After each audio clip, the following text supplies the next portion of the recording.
Welcome to the 2023 National POW MIA Recognition Day. My name is retired Sergeant First Class Mark Mavis. I'm the Army instructor for Walla Walla High School Junior ROTC, and I have the distinct pleasure of being your MC for today's ceremony. Please stand as Walla Walla High School's JROTC Color Guard presents the colors, and remain standing for the singing of the National Anthem, sung by the Walla Walla High School Chamber Singers. Color Guard, ho!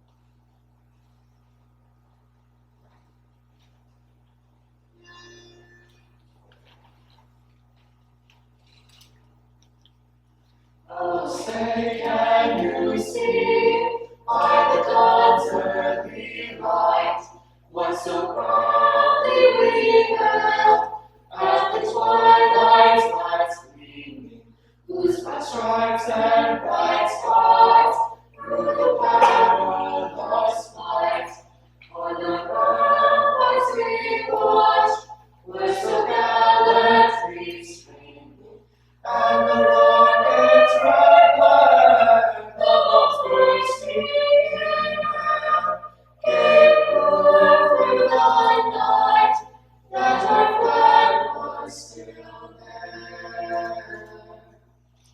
Oh, say does that star-spangled banner yet wave o'er the land of the free, the land of the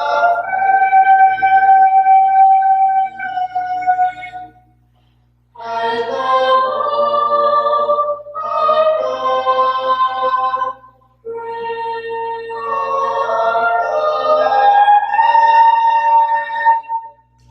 Order, out. Forward, march, up, up.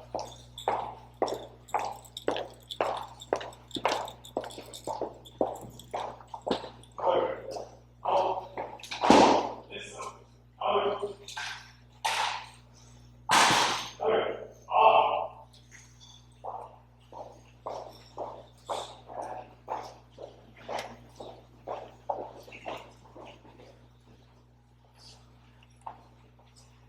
Ladies and gentlemen, please bow your heads for the invocation. Almighty God, author of peace, whose boundless love reaches beyond our limited vision, and who holds all your children in tender compassion and concern. We pray for those men and women listed as missing in action. Give to us and to their families and loved ones the assurance that none are missing in your sight, but held forever in the safety of your love. We pray that the day will come when peace will always prevail, so that no more loved ones ever need again be listed as missing in action. By your grace that gives us courage and strength, we raise this prayer to you. Amen. Amen. Ladies and gentlemen, please be seated.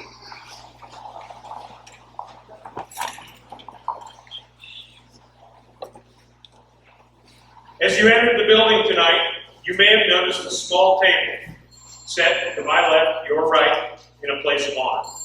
It is set for one. The table is our way of symbolizing the fact that members of our profession of arms are missing from our midst. They are commonly called POWs or MIAs. We call them brothers. They are unable to be with us tonight, so we remember them. This table, for one, is small, symbolizing the frailty of one prisoner alone against his oppressors. Remember, the tablecloth is white, symbolizing the purity of their intentions to respond to their country's call to arms. Remember, the single red rose displayed in a vase reminds us of their families and loved ones. Our comrades in arms who keep the faith, awaiting their return. Remember, the yellow ribbon tied so prominently on the vase is reminiscent of the yellow ribbon worn upon the lapel and breasts of thousands who bear witness to their unyielding determination to demand a proper accounting of our missing.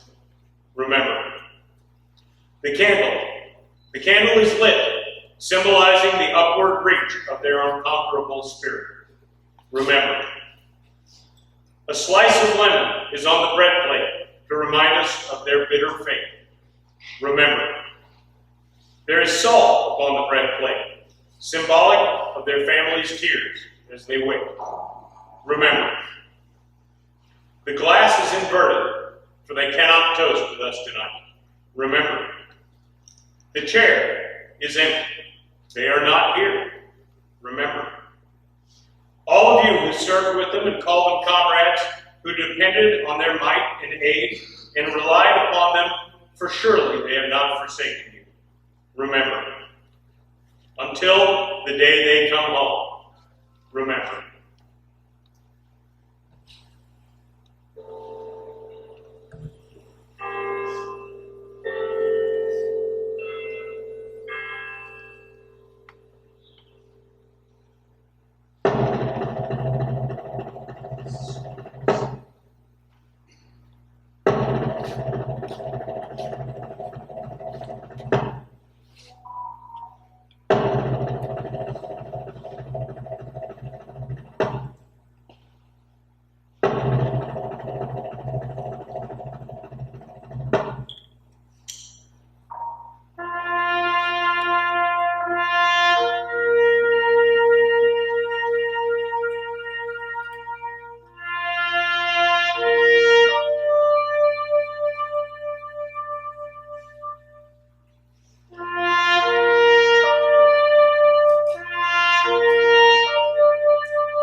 You may be seated.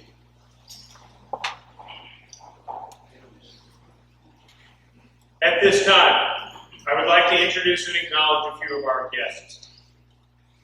Representatives for Kathy McMorris Rogers, Veterans Affairs, Claudette Becker.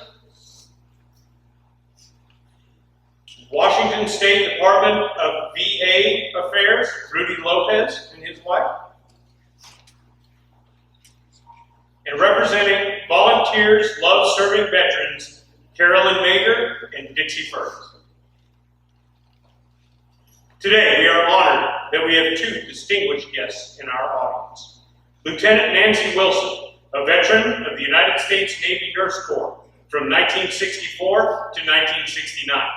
It is worth noting, for those of you who did not already know, that all of the women who served in Vietnam were volunteers. Lieutenant Wilson served stateside at the Great Lakes Naval Hospital and Corpus Christi Naval Hospital from February of 1968 to February of 1969. She served on the USS Repose, which was assigned to the I Corps area of operations. Lieutenant Wilson, will you please stand and be recognized?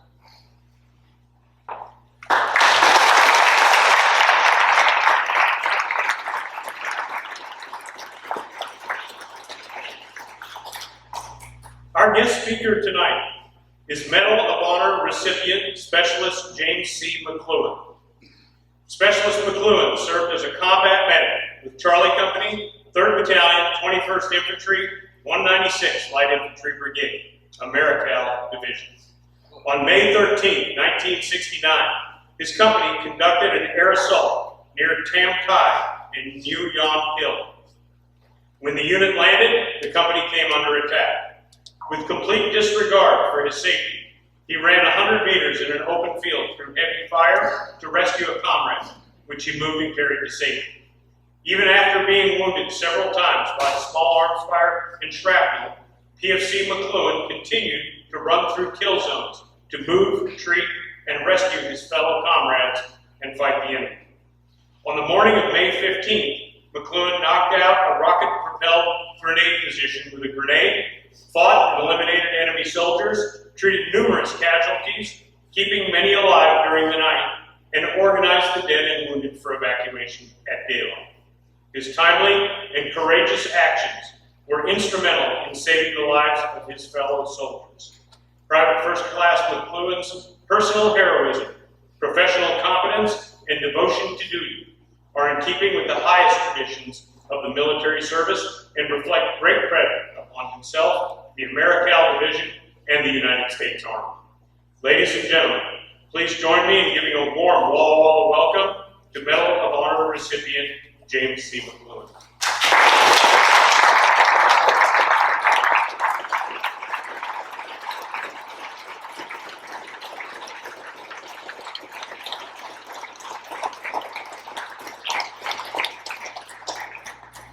Please be seated. Thank you. Can you hear me okay? Yeah, this guy was giving a speech in a standing room only situation, and the guy in the back of the room said, "Could you please speak up? I can't quite hear you." The guy in the front stood up and said, "I can hear him, and I'll trade places with him." Let's hope that doesn't happen tonight. Well, first of all, I also have some people to thank. Dixie is probably one of the most energetic individuals I've ever met. You don't slow her down. And she and my wife Cherie have had lots of conversations across the phone from Michigan to Washington, and we did finally make it here. We have been thrilled. We've been treated so well. I'd like to thank also Penny Bingham. She's with Maxwell House, and she's put us up for the couple of days, 3 days that we're going to be here. And it's a wonderful place. We've been treated like, Sherie's been treated like a queen. I don't think I could ever be treated like a king. But Cherie, I always want to tell you this. Cherie's actually more important than me because I don't know if you know her or not, but she's married to a Medal of Honor recipient. You know, I am the chairman of I'm chairman of more than a couple, but there's a couple of programs that we have with the Medal of Honor Society, and I don't know if you know or not, I did not receive the medal until 48 years after my action. I was President Trump's first in 2017. Since I joined, they've put me to work. I'm the chairman of the Valor Outreach Program, which deals with military active and veterans. I'm chairman also of what's called the Character Development Program, and that program is phenomenal. We train the teachers free. It's $1,400 training. We do it at Valley Forge, and actually there are regional places that we train these teachers. Whether they are in the elementary school, the middle school, or the high school, we have a booklet with the plans that they need to carry out the character development of their children. They can use it for 15 minutes a week. They can use it for 1 day a week. They can use it any way they want to. But we're real concerned about the fact that as we get lighter and lighter on those that are serving, that we still need the upcoming individuals that will be leading this nation to know where their freedom came from. And I have a little quote here that says, "The willingness with which our young people are likely to serve in any war, no matter how justified that war is, shall be directly proportional to how they perceive veterans of earlier wars were treated and appreciated by our nation." George Washington. So that's goes back a long ways to the very first war that we were involved in. And to this day, that gentleman has hit it right on the head. I'm an old coach, so I like to start out with a few statistics. And they're important statistics, or else I wouldn't tell you. There are 330 million people in the United States of America, and around 44 million have put on the various uniforms of the military. 44 million, that's a lot of people. But today, 0.72. That's just a little over 1% are wearing our military uniforms. With those people that are wearing the military uniform, please stand up. Whether you're ROTC or active military. Thank you.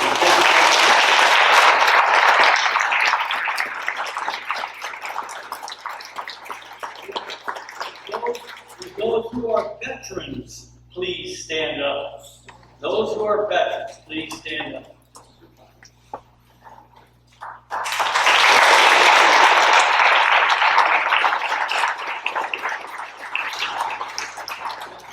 Statistic from actually November 11th, 2022, that there are 18,400,000 living veterans. That's not too many people out of 330 million. But gentlemen and ladies, thank you for your service. 1 of every 10 veterans is a woman. And as you have heard, Nancy was one of the nurses. I can guarantee you, as a combat medic in Vietnam, I didn't know until later in my service there where the guys that I patched up and threw on a medevac went to and what they received once they got there. But let me tell you, we had some of the finest nurses and doctors in the world in Vietnam. I met a gentleman who was a neurosurgeon. He had to keep his draft card until he was 42. He was drafted at age 41. And there are people who would not have been walking had it not been for him. The care that they got, we had 300% greater recovery rate and saved people from being very seriously wounded for the rest of their life because of the helicopter. If I could get them on a helicopter, say 30 minutes after they were hit, and believe you me, I was working hard to do that, they had a really good chance of surviving because when we got them to the hospital, we had nurses and doctors that cared and could put them back together. Veterans are dying at about 1,700 each day. I'm sure you're aware, and I want to mention that we have some veterans that are taking their own lives. And we must be aware of that because when some of these people come back from a deployment or when they change from being a military man to becoming a civilian again, we really need to be around them and ask them a little something about their service and get them to be reinvented as to who they were as a civilian. And it's pretty tough because some of these guys were being deployed for 4 or 5 times. And you well know that they probably got used to being what they were when they were deployed and forgot about what they were when they were civilians. So please, do that. I want to cover, not just for the young people here, but you'll see a lot of guys with things on their hats out there, and I think that's wonderful. The oldest military award is the Purple Heart, and the gentleman that I read the quote after here started it. It was George Washington started the Purple Heart. And I don't know if you know this or not, guys, and a lot of people don't. The Purple Heart and the medal that I have around my neck are the only 2 with your name on the back. The only way that might not be so is if you got it sent home from Vietnam, and they didn't have time to put your name on. But in almost every case, it is. Then there's the Bronze Star, then the Silver Star, then the Distinguished Service Cross, which is equal to the Navy's Navy Cross and the Air Force Cross. That's the second highest. And then the one that I have around my neck, the Navy Medal of Honor, was actually introduced in 1861, and the year after that, 1862, the Army came out with theirs. I have, the Army one has a eagle on the top. The Navy, the Marines, and the Coast Guard share the Navy Medal of Honor. It has an anchor. And then in the 1980s, the Air Force came out with theirs, has 3 prongs and a winged airplane. And it's the biggest, of course, it's an airplane, right? So I just want you to know, when you see some of these gentlemen, the bravery that they had and why they wear those on their hat. They don't wear it to brag. I can guarantee you that. So don't think of it that way. They wear it because they earned it, and they really appreciate those that fought with them. Some things about the Medal of Honor. There have been 3,000, remember, 44 million have served in the military in all wars. Only 3,516 Medals of Honor have been awarded. Medal of Honor recipients have received it. There have been 3,535 Medals of Honor awarded because 19 individuals, before you had to risk your life to earn the Medal of Honor, received 2. So that went away in the late 1800s when they revised what the criteria was going to be. The Medal of Honor Society, of which I'm the vice president of, began in 1958. So it's really not that old, but a very powerful society. I have some of the gentlemen tell me that got their medal way back that when they received their medal, there were 400 Medal of Honor recipients, including the guy from the, was his boxer?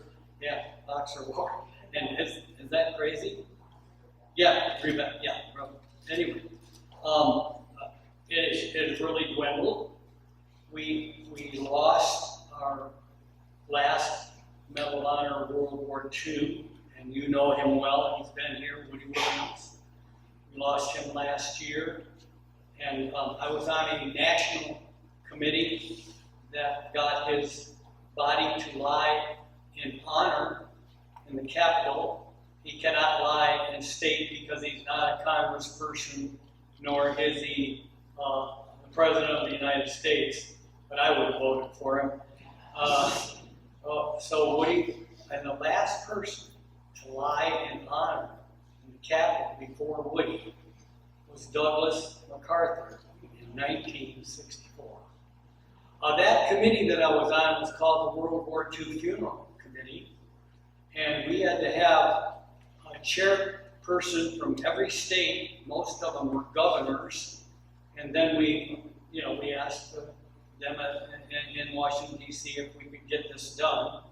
And of course, something like this is bipartisan, doesn't have anything to do with politics. And thanks to them for helping us get that to happen. We now have changed our name to the War Committee, the Funeral War Committee. We have one Korean War Medal of Honor recipient left, and we're trying to also now get him to lie in honor when he passes. He's 98, I think now. And then there are 47, I don't know if you know this, there's only 66 living Medal of Honor recipients right now. We just had another one receive the medal. I was at the ceremony last week, a week ago, and he he's not in real good health. Praise God that he received it before he died. This man, all of these guys are phenomenal. I feel so humbled to be amongst them. But yeah, we have 66, and we are trying to maybe carry this on to the 147 Vietnam veterans when the last one. My wife's trying to keep me healthy. She wants me to be the last one to go, and she's doing a pretty good job. But that's a little bit about the Medal of Honor. I know there are some Native Americans in this area.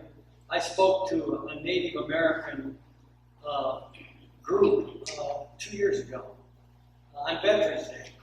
All of the veterans from that Native American, and I learned something new. The word for warrior is Ogichidao. Ogichidao, and this is what they write. For those who have seen things no human being should see. For those who have done things which cannot be discussed in polite company. For those who have even now are visited by the nameless, late night terror, and the many that find their way to be impossible. Explain why they lash out at the ones they love most. I truly appreciate your sacrifice and service to this country. All veterans, please take that, wrap it right around your heart, and know that you are appreciated. I like to lighten things up, tell you a story about Johnny. No, I know you know some Johnny jokes. It's not one of those. This is John Smith. And John Smith was in the military, and I'm sure you all have heard about the Dear John letters. If you haven't, those of you that haven't, a letter coming from your significant other, your girlfriend, your fiancé, or your wife, to tell you that she doesn't love you anymore. And John received one of those, John Smith. It said, Dear John, well, it was from Maria. I don't love you anymore. I can't wait for you. And I'm even dating somebody that you know. But I would like to have my picture back. And John's sitting there sulking, and a very intelligent, we have some of them, drill instructor came up. And he said, what's wrong? And so John Smith told him. He said, do you have that picture? He said, yes, sir. He gave it to him. He went back to sulking. And this drill instructor went around to all the other men and asked them if they had any pictures of their significant other, and they all did. They had some extra pictures and gave it to him.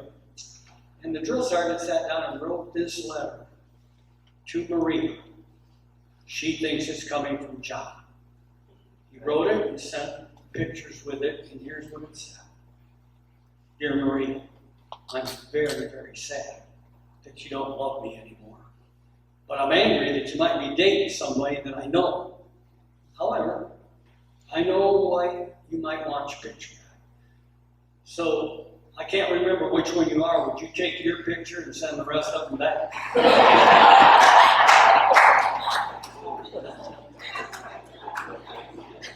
Oh, I wish I'd have known that one when I was in the service. Because I had some gentlemen that got those letters. Tree and I have been a lot of places since I received a medal in June of 2017. In my lifetime, I've been on championship teams. I've won college wrestling championships, coached and produced all league, all state, and all American athletes in 133 high school sports, football, wrestling, baseball, and American Legion baseball.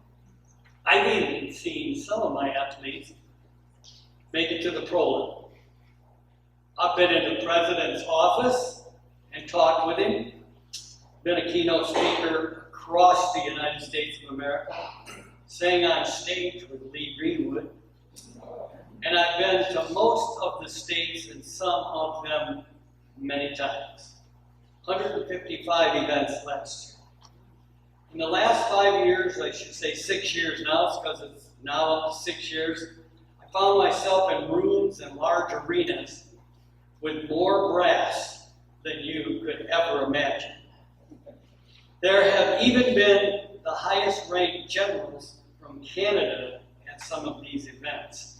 I was in a money raiser for Illinois USO in an Air Force wing, and there were 20-some four-star generals there. We raised $1,082,000 for USO of Illinois that night, and I was introduced by Susan Williams. Okay, who's Susan Williams? You probably don't know her, but you might know her late husband, Robin Williams. I was introduced by his widow. But we've been a lot of places. A couple of years ago, I was able to speak to the 3rd Battalion, 21st Infantry Regiment in Fairbanks. That's the unit that I served with in Vietnam. They were getting ready to deploy to Kuwait. I spoke to them on a Saturday night. They deployed on Monday. They were a part of the 196th Brigade. I spoke to the 196th Brigade in Illinois, actually Lombard, Illinois, near Chicago, in their bi-yearly convention. And that was a thrill, too, to be able to speak to the brigade that I was in. However, I want to tell you that being here in Walla Walla, Washington, I wouldn't want to be any other place. And my wife and I thank you so much for the welcome that we've received. There are great people in this audience, some very prestigious people in this audience, unselfish people in this audience. They are, the biggest thrill of my life was meeting individuals just like you in Vietnam. Let me read something that will give you the picture of this battle that my men and I were in, where the Medal of Honor was presented. By the way, it's not mine.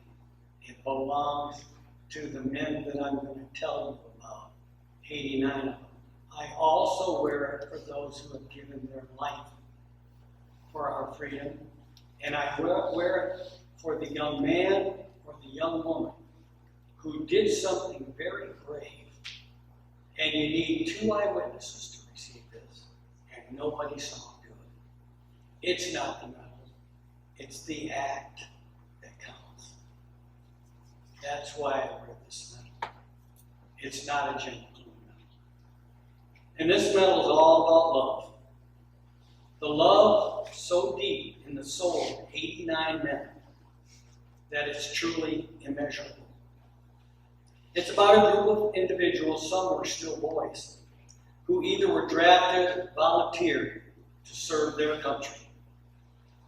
We came from every part of this great nation, took our basic and advanced training, and ended up family in a place far different than the hometowns like this that we grew up in. We started out loyal to the country in the United States Army, but soon discovered that getting as many of us out of there alive and back to the world would be our main goal. We became fast friends and soon brothers. A brotherhood deeper than our brothers back home. Different, but deep. Each of us had a part in the survival that we were thrown into, and we took our jobs very seriously. As their medic, I would do anything to help my brothers, and I was more than confident that they would do the same thing for me. I had what I call a positive job in a negative situation. I was trained to save lives and to make those who were sick or diseased better. My dad had told me at a very young age to do things to the best of my ability. He instructed me to never do a job halfway. It was my duty as a combat medic to save lives, and I was always striving to do my best and to do the right thing, to approach my job with integrity. But make no mistake, when we were sent into the battle for New Yon Hill, my company commander was right when he said this was a flawed mission. We had no idea how many enemy soldiers were on that hill, and we didn't know the extent of the firepower that they had. They had set no forward observation ahead of us. Our morale was kind of low because we were down to 89 men as we were combat assaulted by helicopter into Camp Key near New Yon Hill. We were coming into what you call a hot LZ. LZ stands for landing zone. When you're coming into a hot LZ, the helicopters will not land. You're instructed to get out. We jumped from about 10 feet up, full packs, all of our ammunition, me with my medical gear, and remember, saline solution didn't come in plastic bottles back then, they came in glass bottles. I had 5 of those all at the time. And we hit the ground, and I had a bunch of injuries immediately. They shot down 2 helicopters. One of them, they got the crew out, and then we had to send somebody out after the other.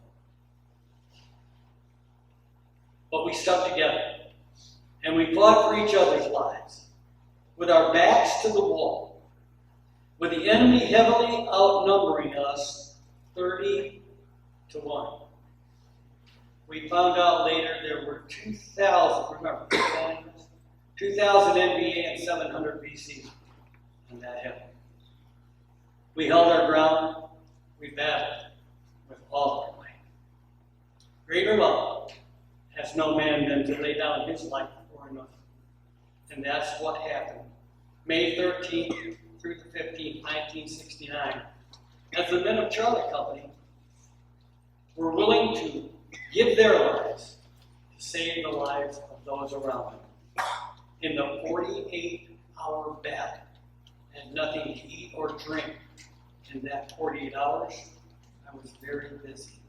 We lost 12 KIA, 1 missing in action, and 50 or so that I worked on to get back into the fight. A lot of people don't know this. Yes, we save lives as combat medics, but our real job is to put men back into the fight so we can fight our way out. We walked out the morning of the 15th of May as blood brothers. The love we had for each other had conquered the enemy. They moved out, and we were still standing. That's the men of Charlie Company, and that's why I wear this medal for them. Let me get some things off my chest. We did not lose the war in Vietnam. Did you hear me? I don't give a damn what anybody says. I am telling you from the research of one of the finest Vietnam historians that there is, that the American soldier, his name is Professor Douglas Pike. He's been quoted by General Westmoreland as saying, "We did not lose a battle of any consequence." I just told you about one outnumbered. We still won that battle. We didn't lose a battle of any consequence. It was almost an unprecedented performance by our fighting men. The war was a major defeat for the North Vietnamese and the Viet Cong. Will the men of the Vietnam War please stand?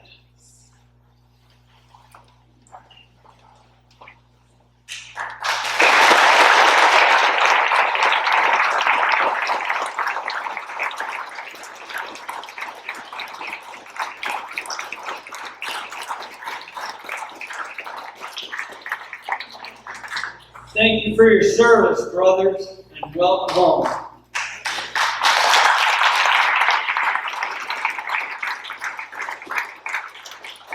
Now, let me tell you a little bit about all the veterans, even those that are not here. And remember, one of my goals is making sure that those people are honored, even those who have passed away who were veterans. We need to honor them because you and I couldn't sit here with this much peace and quiet if they hadn't fought the way they did. Those veterans raised their hand and repeated a military oath and confirmed their commitment to the United States of America and its ideals. They signed their family's name on a line and entered a group of military personnel, and they agreed that they would die for their country. When I hear somebody say to me, I was in the service, but I didn't do what you did. Every person who was in the military signed that paper. You don't jump on a grenade thinking it's not going off. In the military, you jump on it because you're afraid the men around you are going to be harmed, and you know it may go off. When you signed your name on there, you jumped on that grenade. If they didn't send you there, fine. But you told me they couldn't. So there's no one in this room that's more equal than anybody else. You worked your butt off training so that you could perform the duties to the best of your ability. Don't try to be somebody else. You can't be them. They're already taken. As you did this, you got closer and closer to being an ABA. Let me give you some statistics on what I'm talking about here.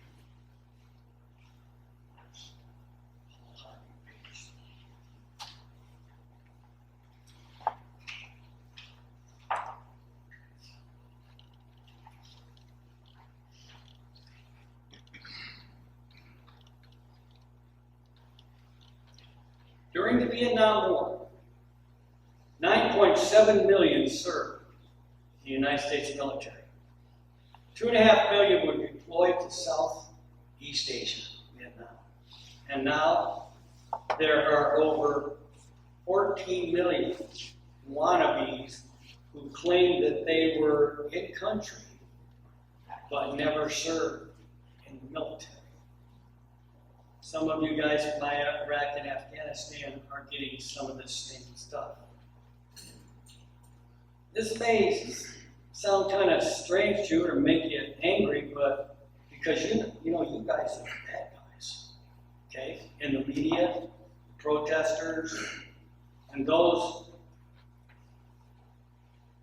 who said you did certain things portrayed you as a bad guy. So why would 14 million people want to be you if you're a bad guy? Well, I'll tell you why. It's because you're an ABA. You're an American badass. That's what you are. I will only refer to that as the ABA. But I mean it with all my heart. That those who fight in wars have to be bad. And not to the extent that it's a negative.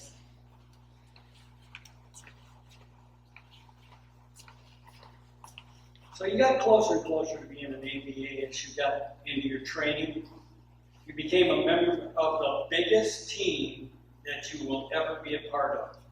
No matter what your job was or what branch of the service, you became a military personnel. You stepped into a plane as you went to war or onto a ship, and you headed to a land way far away. Land not like any land that you knew before. You might not have even heard about this land, whether it be Iraq, Afghanistan, Korea, or Vietnam. You fought for a group of human beings who could not defend themselves. You are a part of not only the toughest military in the world, you are also part of the most compassionate. You're one of the big brothers or big sisters from the United States of America. You were, no matter where you went, an ambassador. You represented your whole country. You were thousands of miles from those that you loved, yet you kept your focus on your mission. Between fights, you tried to write letters home, but made sure that you weren't telling them really what was going on in that hell on earth that you were fighting in. You didn't want families and friends to worry about you. At night, on your watch, in a foxhole, you dreamed about that time that you would get on that freedom bird and head back home. Oh my, how many times did you dream? And be safely on American soil, like these individuals were safe tonight. In Vietnam, the Vietnam vets saw I don't know if you've ever heard this, 6 times more combat in a year in Vietnam than their fathers, my father and the other Vietnamese fathers, in 4 years in World War II. Now there's a reason for this.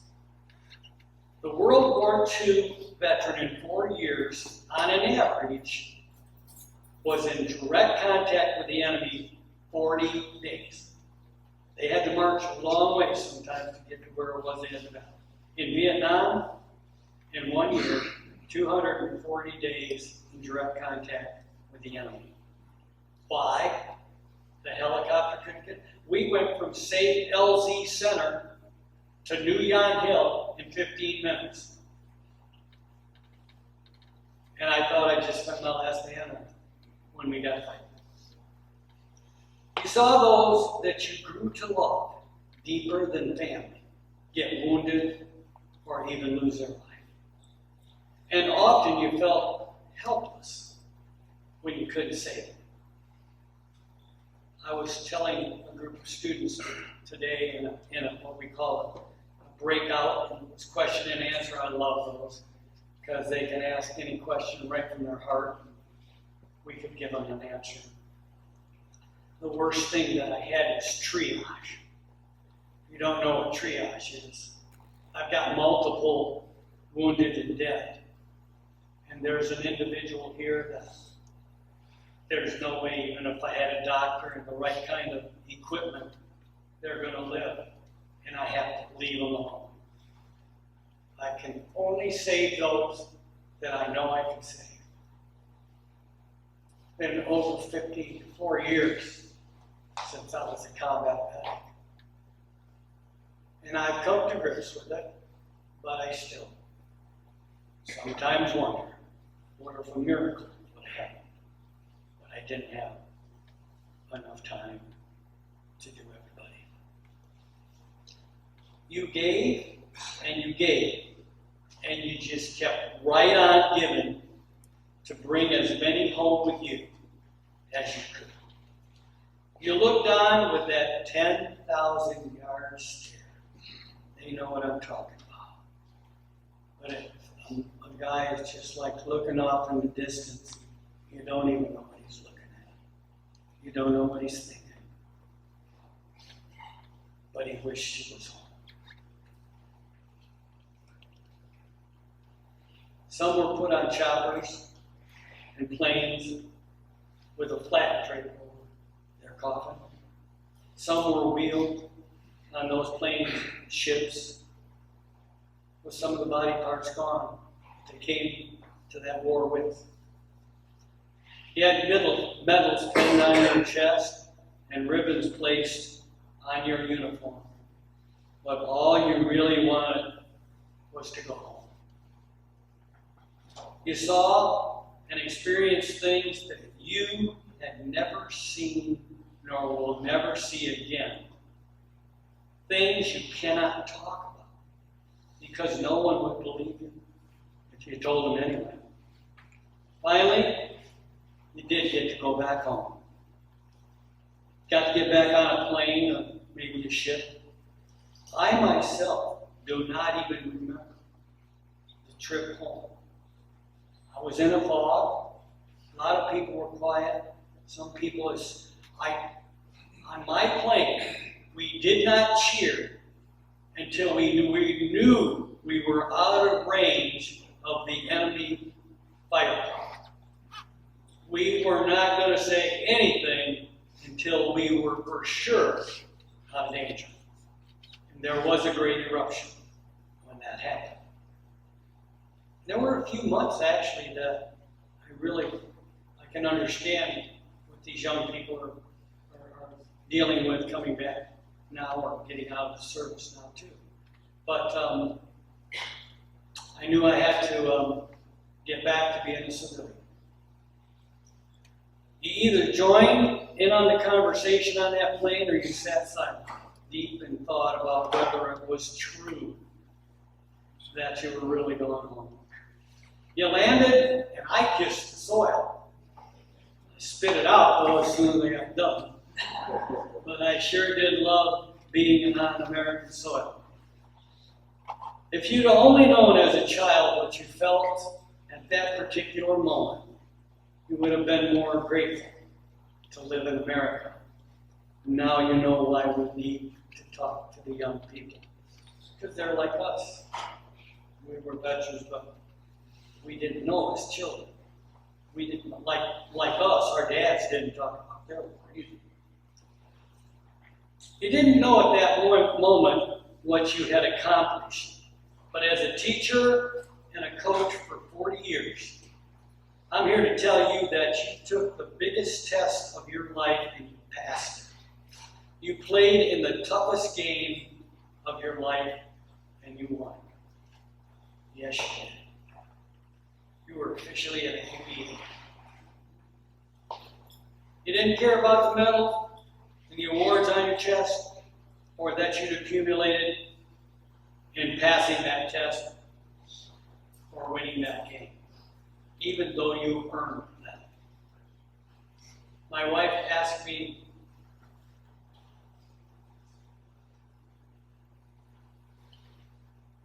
when I found out that I was going to be awarded the Medal of Honor, I had any other awards.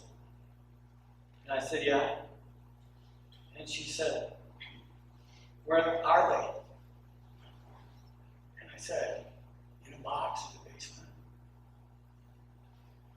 I shoved everything deep within the back of my mind, and I really didn't need to see them. More important was those that I was able to get home. You came home, you started a career, raised a family, built a house or home.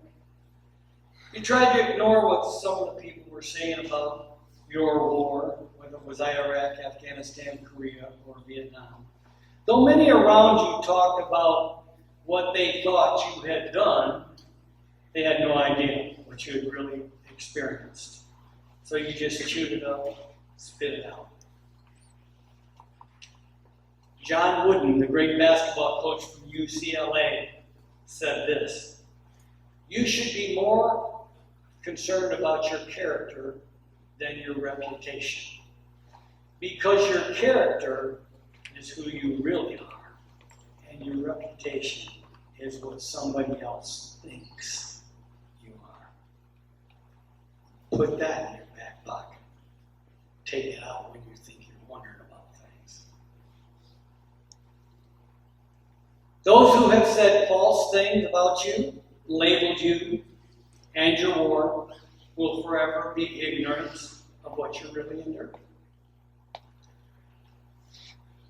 I had a machine gunner that I shared with kids in the breakout this morning. He'd always say, "Doc, they don't know what we did in Vietnam. They don't know what we did." And I heard it several times, and finally, as intelligent as I am, I said, "Hey, Joe, what's it like to have a baby?" "What?" "So what's it like to have a baby?" "I don't know. So of course you don't, Joe. You've never had a baby. And you can't expect people who haven't been in your boots to understand what you faced. Know that you did, and here we are, buddy, talking to each other. So can you blame the 14 million who want to be you? Can you not see how brave you've been and how you have forever changed the world because of your patriotism? You're like that pro athlete and that movie star that the kids would like to be like, only you're real. I'm not saying they're not either, but I saw some of them get tackled short of the goal. You are real heroes. No, you cannot blame the wannabes when they look at you and want to be a genuine ABA hero. The guy who would like to be that athlete or that movie star, they don't really know if they ever will be, or if they could ever be like that person that they look up to. If they know what you did, they would question whether they could ever do that themselves. You did it.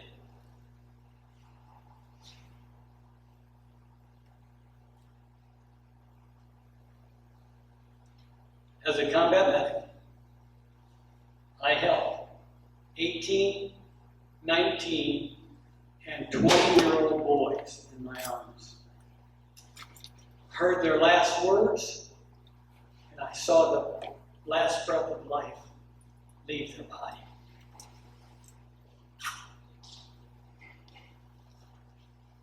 Our freedom here today, tonight, has been paid for in full. I witnessed it. It's sad that a very small amount of individuals act disrespectful during the playing of our national anthem. The only reason that they can't, because you fought for their freedom of speech and their freedom of choice. But I pray that they'll find some other way to carry out their protest. That flag has nothing to do with some of the protests taking place. They may have a legitimate beef, but don't pick the flag that draped our brothers and sisters' casket and brought them home to their families. Know this, my brother and sister veterans, you are in every wrinkle and wave of that flag. As the wind whips it across the sky, it is you that's given it the wings to fly. You are the epitome of an ABA. And a final note here before I sing a song for you. I want to tell you the biggest lesson that I learned in Vietnam. It was the second day of the battle. I heard somebody yell, "Medic!" And I jumped up and I raced into the kill zone. And I found this man with stomach wounds and some organs trying to make their way out. I can't move. I'm in the middle of a crossfire. I got hit with an AK-47 but continued to work. Got the pressure bandages on the areas, got the inside organs back in, took out remember I had nothing to eat or drink for 48 hours because I used my water on situations like this. Wet down the pressure bandages because otherwise those internal organs would dry up and he would die. Once I got them on there and felt that he was stable enough, I could drag him into a trench line nearby that the French had left in the French-Vietnamese War. I dragged him in. And I'm thinking, how am I going to carry this man to safety? I can't throw him over my shoulders like I usually did everybody else, or everything that I did would become undone. So I decided I would cradle him like a baby and take the pressure bandages and put them against my chest to help hold those down secure too. And this is one of the times I was glad I was short. I'd get down as low as I could and race through the crossfire of the Vietnamese and Americans, and hopefully we'd survive. Out of nowhere, a thought came over me. I'm in the middle of the war. I'm trying to save the man. I had not told my father since I was a very small boy that I loved him. I knew my father loved me. I assumed he knew I loved him. We behaved that way in our interaction.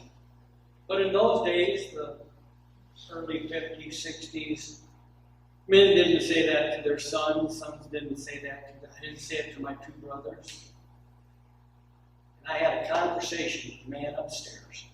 I said, Lord, if you get me out of this hell on earth, so I can look at my father just one more time, I tell him that I love him, I'll be the best coach, I'll be the best teacher, I'll be the best dad that I can be. Now you know why I was so busy. I ran to my father in the O'Hare airport, threw my arms around him, told him I loved him. He said the same thing back at me, as if we've been doing that for 24 years of my life so far. It was our greeting and our departure, whether we were on the phone or with each other. I taught my children, my grandchildren, my athletes, my 72 assistant coaches in those 40 years, that those three words are powerful and we need to say them, and I almost waited too long with my dad. I'm giving you an assignment. There must be somebody, not because you don't love them, but you've been so busy or whatever, that you forgot to say those three words to lately. You got cell phones. You might have landlines. If you can see them face to face, go see them. Write them a letter if they're too far away and you don't want to tell them on the phone or whatever. But not only are you going to say those three words, I love you, you're going to tell them why. And I bet you they tell you the same. I had the privilege and the honor to sing this number that I'm going to sing with Lee Greenwood on stage in Texas. And I'm going to tell you a little something about it, because I shared this with some friends of mine today.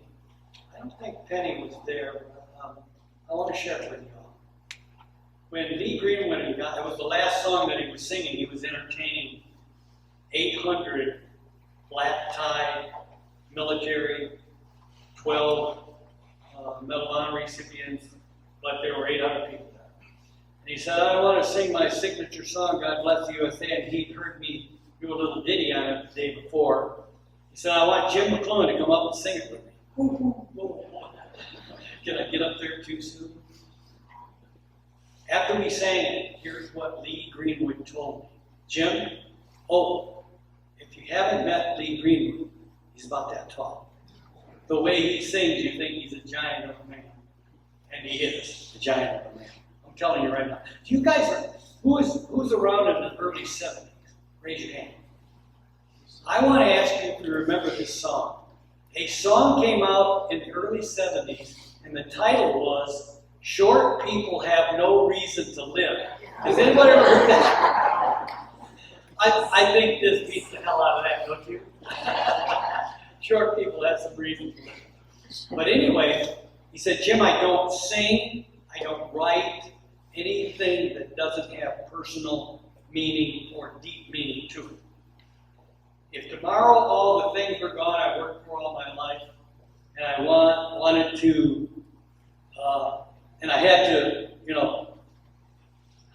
if tomorrow all the things were gone I worked for all my life, and I had to start again with my children and my wife, it's about his grandparents who lost their farm. Literally. Had to start all over. He went up to Alaska. I don't know whose phone this is, but you're going to get a couple phone calls down here as well. He went up to Alaska. He was only 16. If you can believe this, his band didn't have any confidence. And a lot of bands were like that when they started out. So he thought maybe we can go up to Alaska and we can get our nerves. You know, there's not many people up there. Well, two guys took him under their wings. And these two guys got him some small gigs, then some bigger gigs, and then some big gigs. And those two guys went to Vietnam, and they were killed in Vietnam. I won't forget the men who died, who gave this right to sing to me. God bless the USA.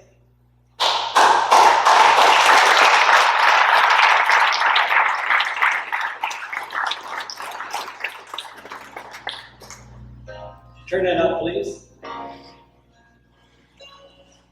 A little more.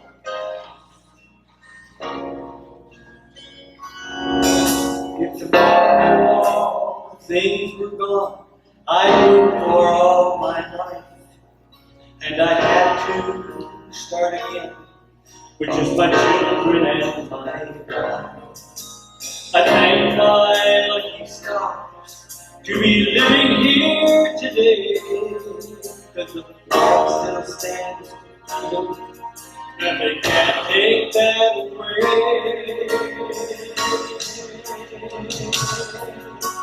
I'm proud to be an American, but at least I know I'm free. And I won't forget the men who died, who gave their life to me. And I'm glad to stand up next to you and remember still today. But there is no doubt I love this land. God bless the USA.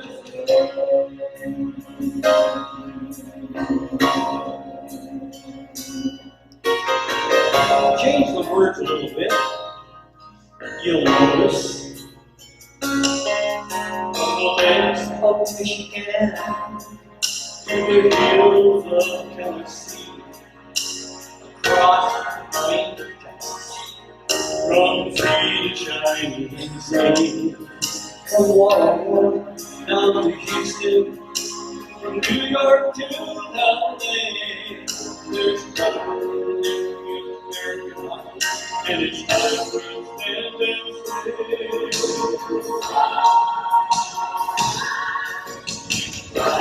be America, where at least I know I'm free, and I won't forget the men who died, who gave that right to me, and at least stand up next to you and remember still today. But there ain't no doubt I love this land. God bless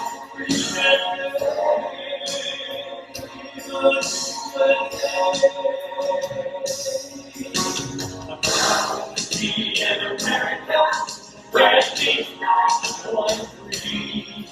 And I can't forget the men who died, who gave that right to me.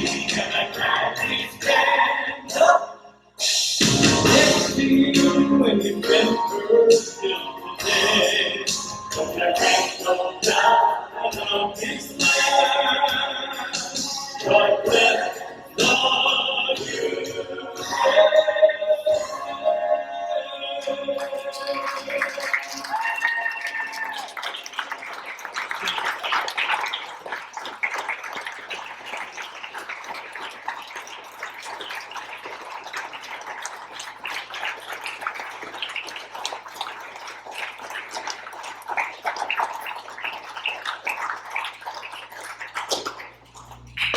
Okay, do we go Q&A? We don't go Q&A?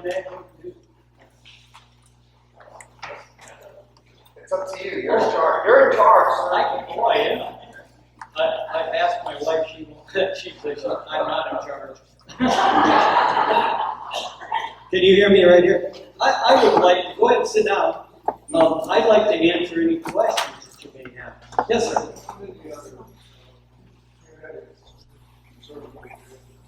How many other medics served in Vietnam? I don't think I could give you a number on that, but I'll tell you how many have received the Congressional Medal of Honor. 24. From the Civil War to the present. In my battle, the first platoon medic by the name of Daniel Shea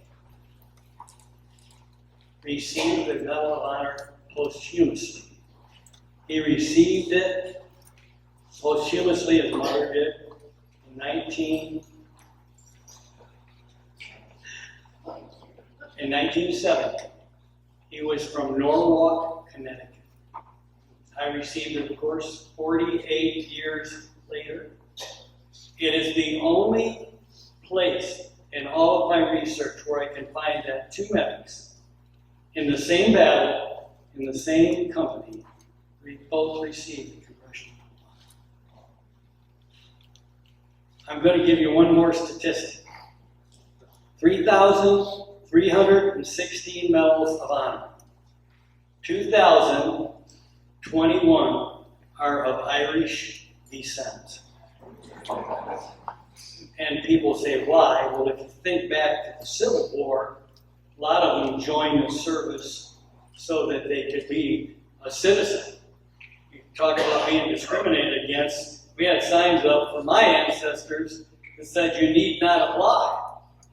So they became boxing and bashing in each other's face. They became policemen, firefighters, first responders. They built the railroads. They started on the East Coast, met the Chinese who were coming from the West Coast, across the nation. And they say there's a dead Irishman for every tie in that railroad. I don't know if that's true or not. So that's part of the reason we got involved in the war. Yeah, that's a good question. And you know what? You're going to force me to look that up. I can't. I don't know how. I can't give you a ballpark. This is what I did with kids. I didn't try to fool them when they asked me a question and act like I knew the answer to it. If I didn't know the answer, I'd tell them. I said, okay, you and I are going to research that tomorrow. We'll see what we came up with. Okay? Yeah.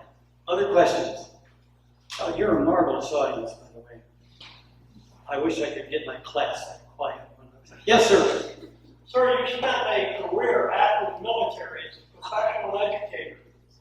What one lesson might you have for young people today about patriotism, service to country, aspirations and goals? How can they get there like you did? All you do is be yourself.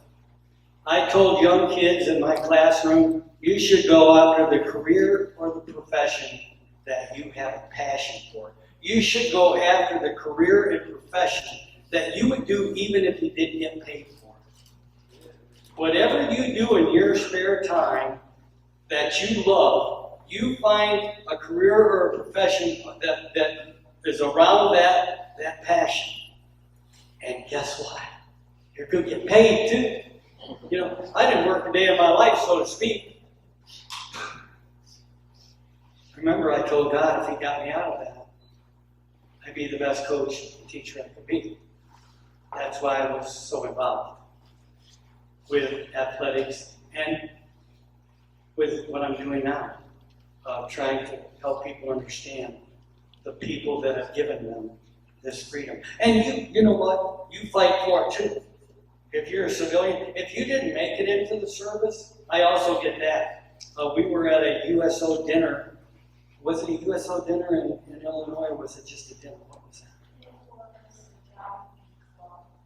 Okay.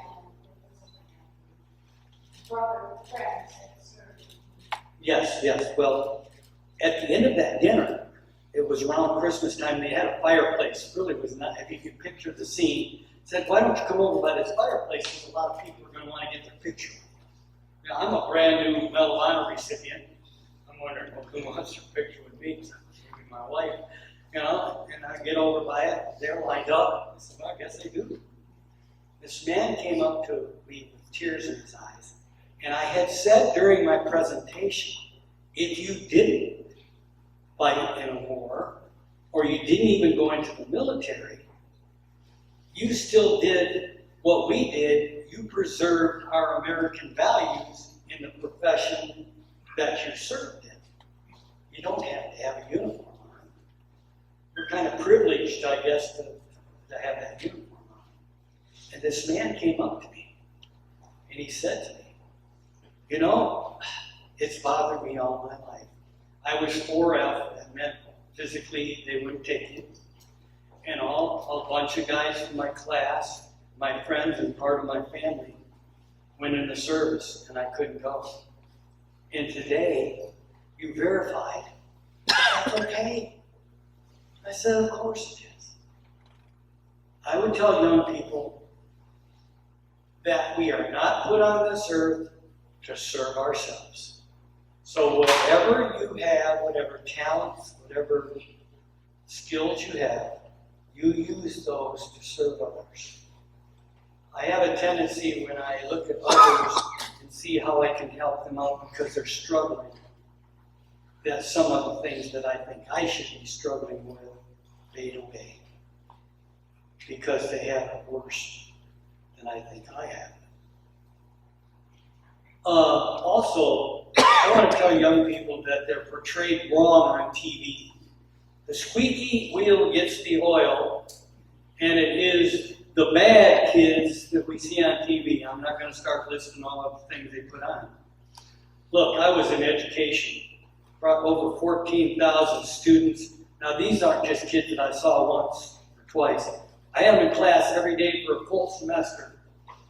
I got close to those kids. And there's good ones. And I can tell you, I had athletes. There's good ones. There's bad and good and everything. And I really feel that I'm not trying to be political here, but I wish we'd all get together and settle some of these problems that we have. Oh, and it's not the first time, by the way, that the United States of America has had problems. Not in any sense of the word. But I wish we'd get together and say, let's do it. Let's do it together and let's solve these problems. These young kids are going to be the ones. You youngins out there, youngins. My mom used to say, youngins out there. We're going to ride on your shoulders, and I have confidence that you're going to come up and lead this country and help me with my cane and everything. Okay? I don't know if I answered your question, but I'll tell you, I could talk forever on that subject. We have great kids. I've had kids that have gone in every direction. I want to tell you about the day that Sheree and I were retired. We were packing up our stuff. We usually did go home for the summer, but we were packing up for good. This was 2008. The athletic director and the principal came into my office. I was taking names down from my wall of fame. All of the all-staters, all of the girls and boys sports. I had both of them in class, both of them in baseball, and one of them pitched for the Tigers, the Cubs, and Kansas City. And they said, Coach, do you know how many lives you've touched? And I said, whoa, wait a minute. Do you know how many lives have touched me? And I stayed in one place, and they all kept coming. I'm the lucky one. Young people, the more you give, the more they'll come back. And you don't even have to want it to come back. It'll automatically come back tenfold to you. We love it when we get calls. Now we get calls about the grandchildren. Used to, hey, we got a kid. I've sang at a lot of my students' weddings and that type of thing. And that's what I have to say about young people. And that's all of us. We're still young, folks. At heart. At heart. Yes, go ahead. Would you repeat about the fighting soldiers had in Vietnam? Oh, yeah. You probably don't know this, Vietnam veterans, or anybody else wants to listen. Oh, you're a captive audience, so I know you're listening. The Vietnam veteran saved all of the small countries from Singapore down to the Philippines from becoming communist. Because the communists knew if they stuck their nose into any of those countries, the ambassadors from the United States of America, the ABAs, would come after them. And they didn't want any more of us. Not at all. Yes, we saved those small countries. My son just, not too long ago, went to Singapore to speak. I guess it's been a couple of years or a little bit more. But he is a lieutenant detective in the Michigan State Police and was the president of the American Polygraph Association. There are 30 countries, including China, in the Polygraph Association. National. It's a national, it should be international, but it's a national polygraph. He tried, you talk about perseverance. This boy's always had perseverance. Boy, he'll be 53 this year. He tried 6 times to get on their board, finally got on, and then when they found what they had, he was elected the president, and he's still on the board.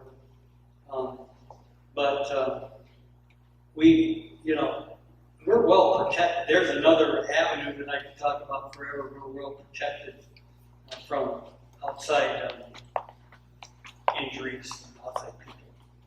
Yep. Yeah, that is something very pertinent about the Vietnam veteran. Thank you, guys. I'm proud to be one of you. Okay, you ready? All right, my man. Thank you so much.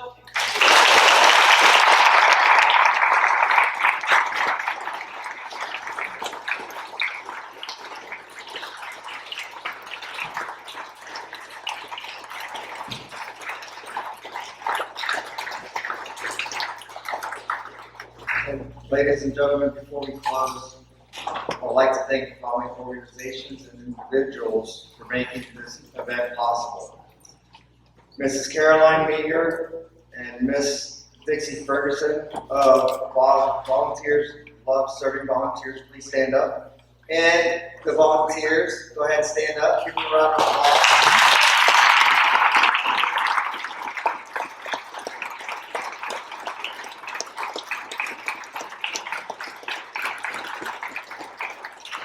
This is Heidi Kinchlow, please stand up.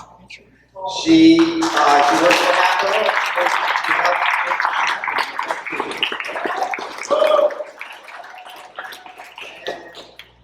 Thank you to the cadets. Cadets, please stand up. As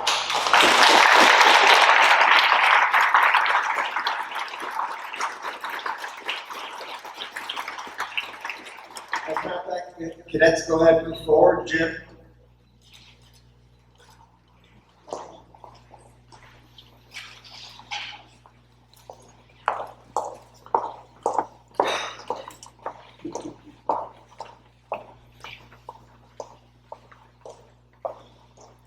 Side. Get him in the middle.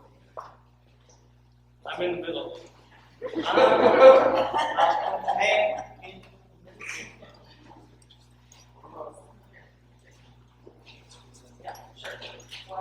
I'm still the shortest one.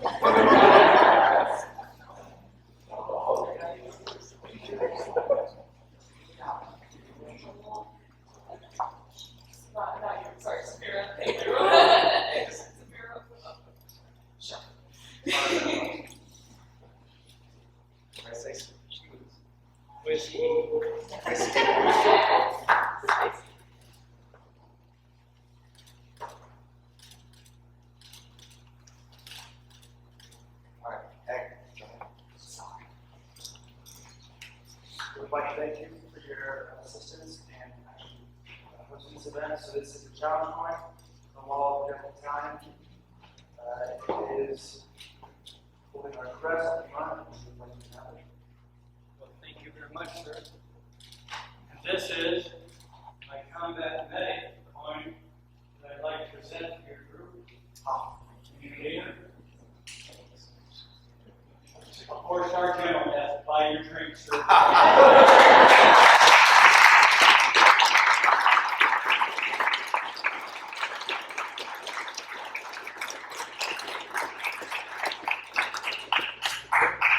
All right, thank you, everyone. Please stay and finish up the drinks and the cookies back there. Thank you.